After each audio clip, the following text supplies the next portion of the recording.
परम दयाल श्री श्री ठाकुरेर आतुल चरणे आमार भक्तिपूर्ण प्रणाम।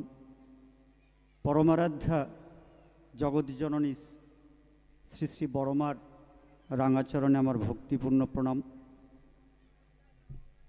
परम पूज्यपाद श्री श्री बरदार श्रीचरण कमले आमार भक्तिपूर्ण प्रणाम। परम पूज्यपाद श्री श्री आचार्य देवेर श्रीचरण कमले आमार भक्तिपूर्ण प्रणाम। এই परम दयाल श्री श्री ठाकुरेर 137तम जन्म महोत्सवे उपस्थित श्री श्री ठाकुरेर पूतो पांजाधारी कर्मी श्रद्धा इष्टप्राण दादा भक्तिमती मा छोटो छोटो भाई बोन जार यथायोग्य स्थाने आमी आमार प्रणाम रा जयगुरु भालोबासा ज्ञापन करछि। आज এই उत्सवे एसे একটা গ্রাম্য পরিবেশে খুব ভালো লাগছে। মানুষের যে ইষ্টপ্রাণতা তাকে নিয়ে চলার যে রকম সকম সেগুলো সাধারণ মানুষের সাথে না মিশলে অনুভব করা যায় না, বোঝা যায় না। কারণ কলকাতা থেকে অনেক মানুষ এসেছে। এই গ্রামে অনেক বাড়ি আছে। দেখলাম তাদের আতিথেয়তা, সবাই বলছেন যে আমাদের বাড়িতে থাকার জায়গা আছে, আপনারা এসে থাকবেন, আপনাদের কোনো অসুবিধা হবে না।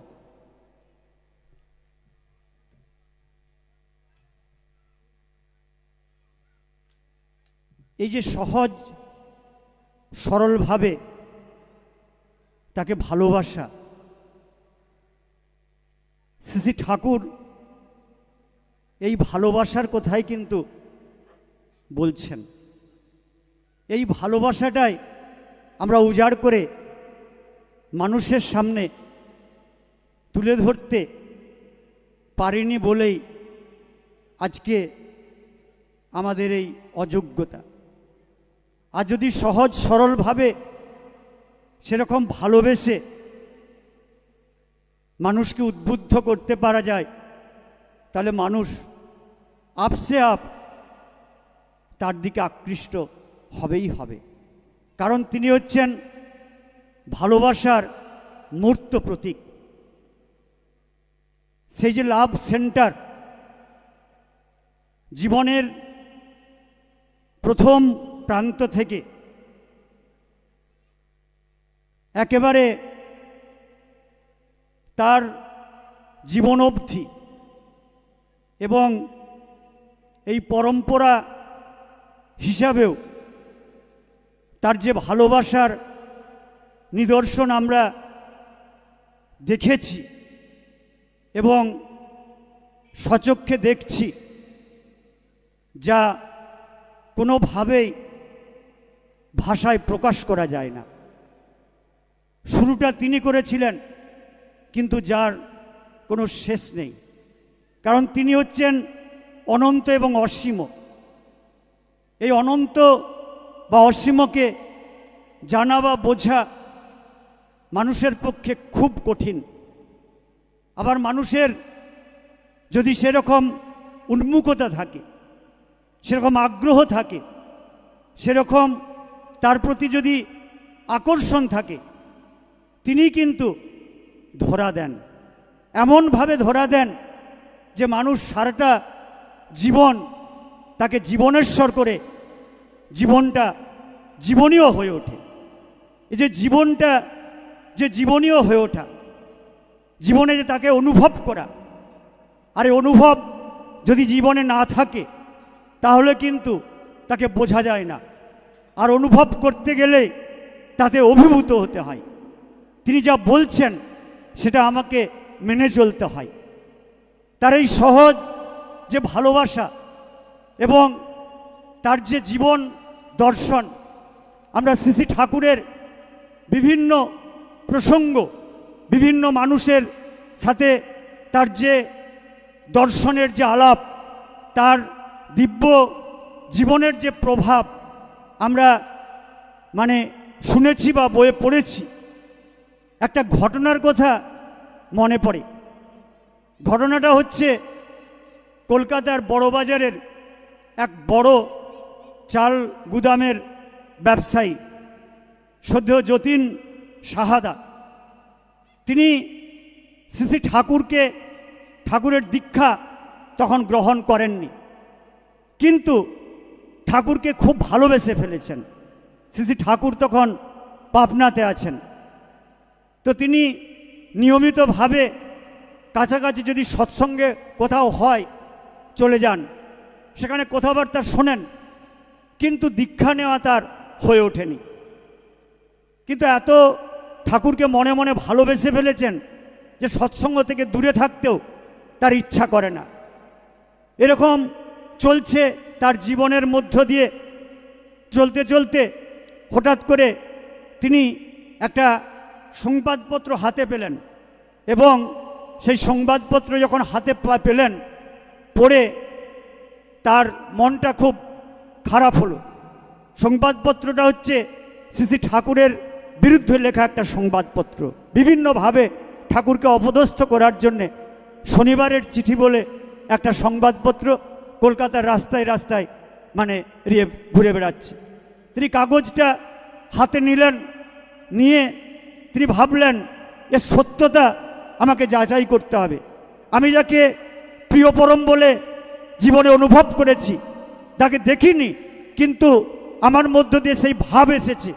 আমি এটা নিরক এবং পরখ করে দেখব। তিনি পরের দিনেই বেরিয়ে গেলেন পাবনার উদ্দেশ্যে, কিন্তু তিনি জানেননি কিভাবে যেতে হবে। জিজ্ঞাসা করে করে করে ঈশ্বরাদি স্টেশন পর্যন্ত পৌঁছালেন। পৌঁছে পাবনা যে যেতে হবে কিভাবে তিনি আবার জিজ্ঞাসা করলেন। বাসে চললেন। বাসে চড়ে বাসের কোথায় যে হিমায়তপুর কিভাবে যে নামতে হবে তিনি কিছুই জানেননি। কৌতূহলবশত বাসের পাশে একজন বেশ সান্ডাগুন্ডা গোপওয়ালা মানুষকে দেখে পাশে বসেছিলেন। তাকে জিজ্ঞাসা করছেন, আপনি কি হিমায়তপুর কোথায় বলতে পারবেন আমাকে? আমি সেখানে যাব। ভদ্রলোক তার দিকে গোল্লা গোল্লা চোখ করে বলছেন, ওখানে মোটেই যাবেন না, ওখানে মোটেই যাবেন না। ঠাকুর অনুকূলচন্দ্র একজন ভণ্ড, একজন প্রতারক, একজন জাদুকর, ওখানে মোটেই যাবেন না। তিনি ঘাবড়ালেন না। তিনি তখন একটু আশাহত হয়ে বাসের কন্ডাক্টরকে চুপি চুপি বলছেন, দাদা আমাকে হিমায়তপুরে নামিয়ে দেবেন। বাসের কন্ডাক্টর হিমায়তপুরে নামিয়ে দিল।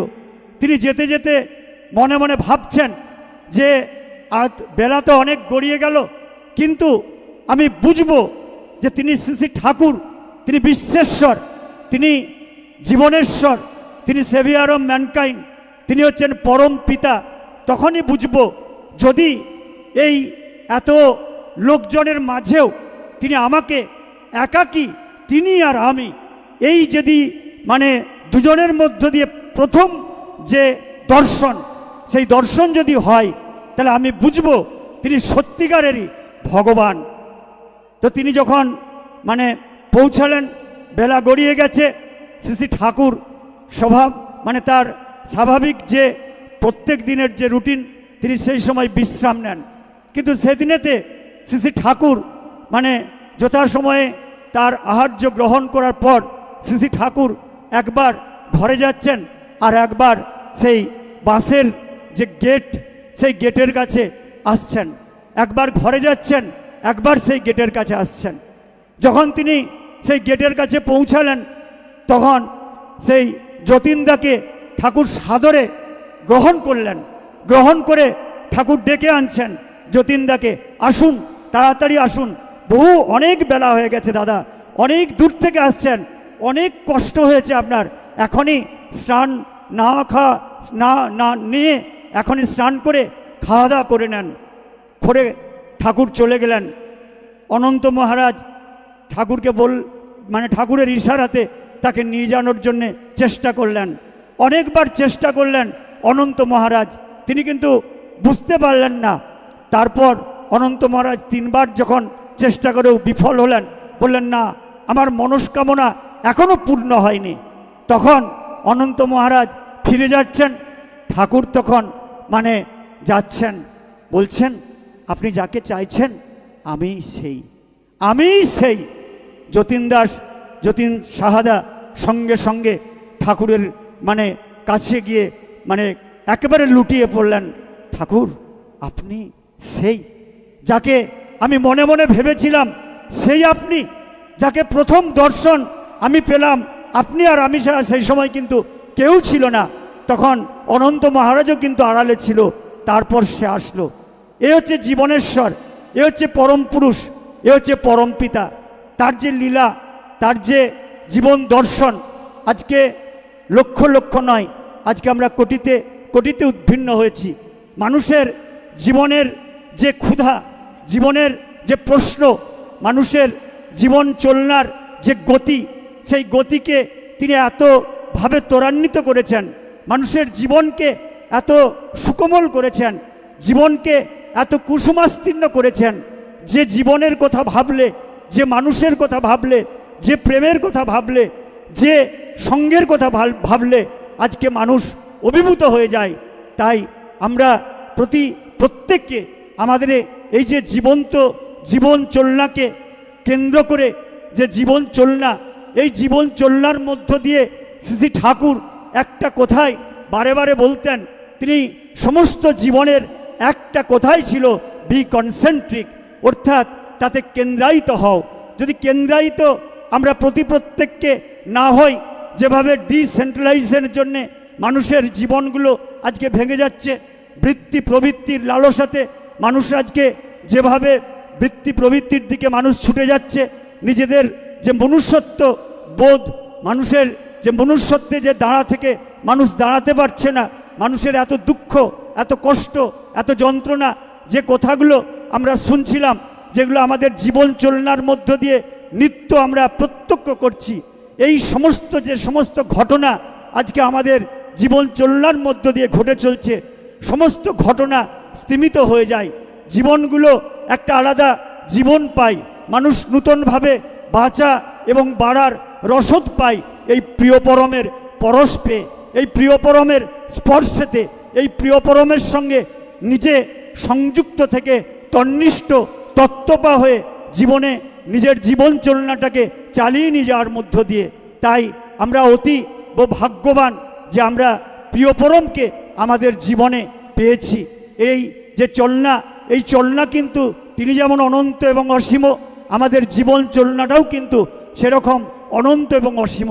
সেই জীবন চলনাটাকে সচ্ছলে যদি উচ্ছল করতেই হয়, একমাত্র তিনি যা বলছেন তাকে ভালোবেসে সেগুলো পরিপালনের মধ্য দিয়ে নিজের জীবন চলনাটাকে সচ্ছলে উচ্ছল করে একটা জীবন্ত উদাহরণ হয়ে প্রত্যেককে চলার মধ্য দিয়েই আমাদের এই মানব জীবনের সার্থকতা।